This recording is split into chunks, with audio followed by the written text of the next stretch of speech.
Casual conversation time with me, man. My quick thoughts on this Cowboys roster collectively. We all know that the coaching staff has been subpar. Uh, One can point out 2014 was a bright spot for Coach Garrett, and 13 was kind of like off and on. Injuries came about, and the 13th season, not 13th season, but 2013 was here's what it was, or what have it been. And then 2015, what a fortune of misfortunes of events transpired and occurred. So as we look at this team all together, 2016, was it an anomaly? No. It's one of those things where we try to say to ourselves, can we have a consistency with this coaching staff as far as year to year basis? And we generate a notions of a thought of having these excuses. One can argue and say, well, Zeke wasn't out there. The left tackle wasn't out there. Tyron Smith, basically, and Sean Lee's of the world wasn't out there to control the game, and we are what we are at this point. We 5-5, right? Predestined 8-8, season. Or one can say, well, if the NFL wasn't finagling its way with Ezekiel Elliott, maybe there'd be something else that can transpire and occur, right? But that's not the case, nor the scenario. So we look at everything from a different perspective. As Cowboys fans collectively, we say, well, fire Coach Garrett, put in another coach. And then we say to ourselves again, who's going to be able to deal with Jerry Jones and his whole shenanigans and his ways, right? Nobody want to deal with that mess, right? And Jason Garrett is the puppeteer that he is, right?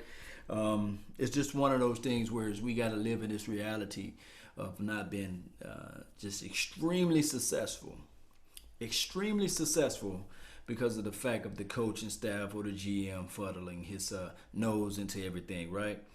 But the problem is with this, as we go live, we're going to go live at 8 o'clock, where we're going to talk and we're going to lament and go over the whole entire future prospects of the team. And we're going to go over a whole bunch of stuff as it relates to the Cowboys, right? But I know I'm long-winded, right? But what I want to tell you guys is the fact that Minnesota don't have these problems, right? LA Rams don't have these problems, right?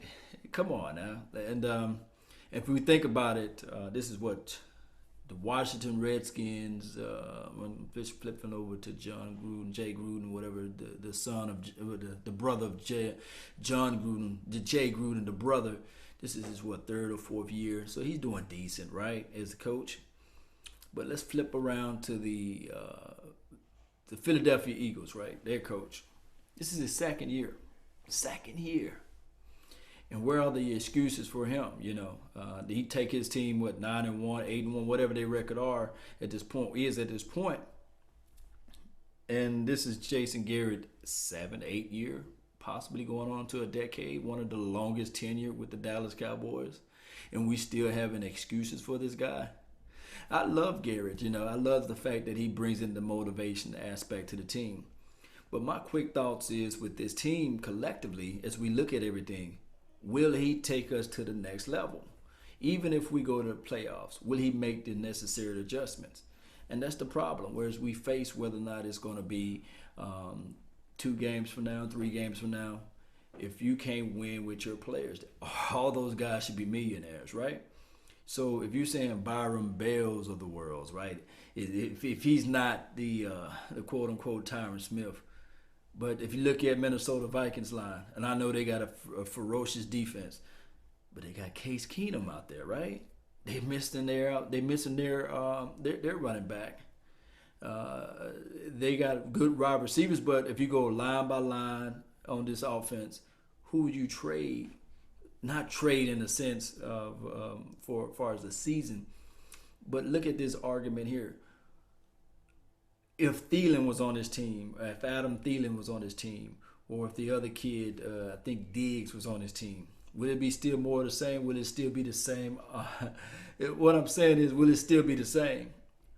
It's what I'm saying is we get to a point where we always say, well, it's the players. But we look at other teams where they have the same type of shortcomings when they figure out a way to win. Do all of them figure out a way to win? No. But at this point, the continuity that you're supposed to have with Jason Garrett, you're supposed to be able to have in those filling gaps. And I'm not saying trade Dez Bryant. I'm not saying get rid of number 50, Sean Lee, what everybody try to misconstrue. Is what I'm saying is who's the understudy? Who's the person that's going to be able to fill in the gaps when you know for sure T. Will is consistently having the same type of issue of catching the ball with his body. You know, that same issue been beating like a drum since he was drafted by the Cowboys. And you're talking about the inconsistencies with Dez. Even when he had his outbreak seasons, right? Is that if you can get into the mind and the head of Dez Bryant, he can throw him off. And now that he's a step slower, who's the person that we drafted to say, okay, he can fill in the gaps? Because I'm quite sure that the Pittsburgh Steelers, I'm going to use them as an example. Now, I know it's kind of horrible for me to say this because they had a supreme or a good quarterback in Ben Roethlisberger who pretty much stayed healthy throughout his career. But if you think about it, and just hear me out, if you think about it, guys, the wide receiving core of the Steelers, they didn't just stop when they had Holmes catching the ball and winning the Super Bowl. I think they went out and got Wallace of the world. And then they didn't stop on Wallace because Wallace was a fast receiver from Ole Miss. They went and got Anthony Brown. Although it was one of those situations where he was like a fifth or a fourth round pick. I can't remember. But they didn't stop with that. You know, they continuously draft to put pressure under the wide receiving cores. And they got this guy, Juju Smith-Schuster, however you say his name, who's showing up and showing out. And right now, one can argue and say Juju Smith would be the second wide receiver on this team, come hands down, because you wouldn't put T. Will in front of him. You wouldn't put Bryce Butler's of the world in front of him. And he probably would give, I ain't gonna say you give Dez a challenge, but the other guy, Brian on their team who smoked the weed, they didn't just stop with those guys. They didn't have this rehab or this rehability type of program, meaning that they continuously pick the better to better their best. And, you know, talking about running backs, I'm flipping over. I know I'm everywhere, and I'm going to go really into details. Come at 8 o'clock Central Standard Time, where we're going to get on the horn, and we're going to talk about a lot of topics about Cowboys in general. When we was talking about the understudy for linebacking, right? Who we could have had drafted, you know, to fill in the gaps for number 50. You know, we know for sure 2016 was his first year where he didn't really get injured. 2015, we know that he was in and out of the line even during that time frame. And 2014, we all know what happened. He's 31 years old, so who's the understudy? Is Jalen Smith the answer? You know, or could we drafted a linebacker? Do you really have your hopes and thoughts in the Hicks of the world, Anthony Hitchens, and the other kid, number 57, Wilson, who can play strong side? He plays strong side, and I think he probably have a little weak side linebacker skill set in him, but. Those are things that we have to look at this team, the depth part of it, because it seems to me, and I heard this analogy this morning on 105.3 The Fan. Shout out and salute to those people, and shout out to everybody that's in the chat box.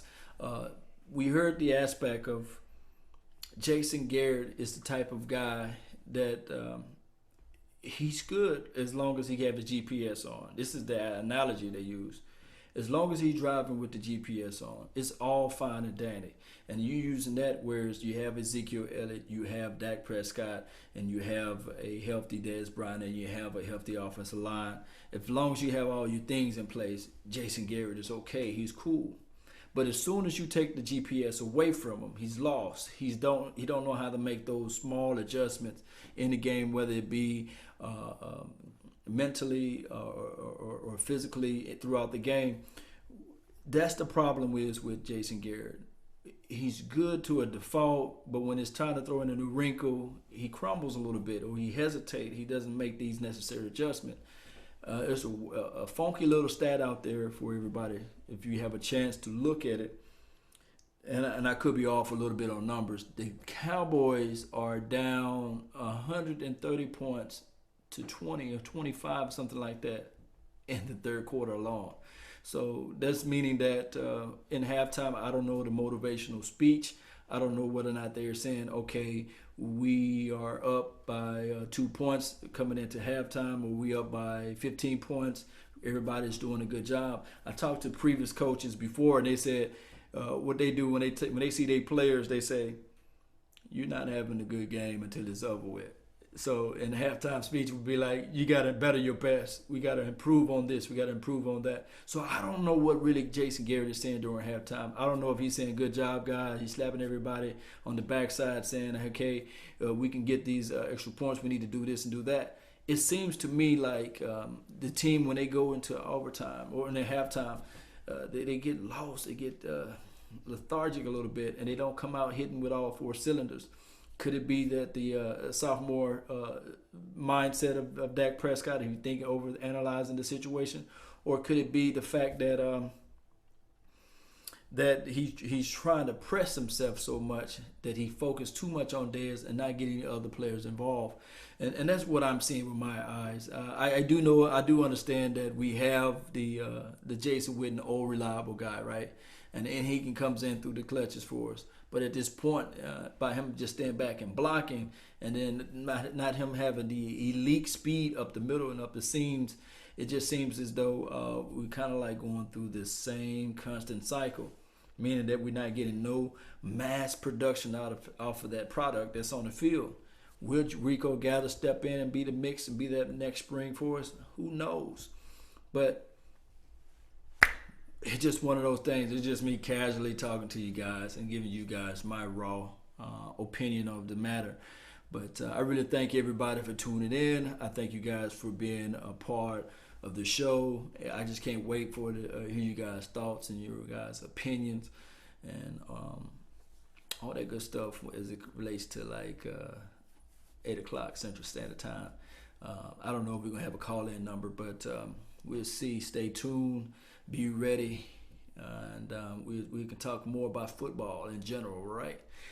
Drop me down below once the video has been posted of the players that you want me to take a look at so that we can look at them together. As far as me reposting the game, let me know if you guys are interested because like I said, it's like 23, 24 gigabytes per game that I repost.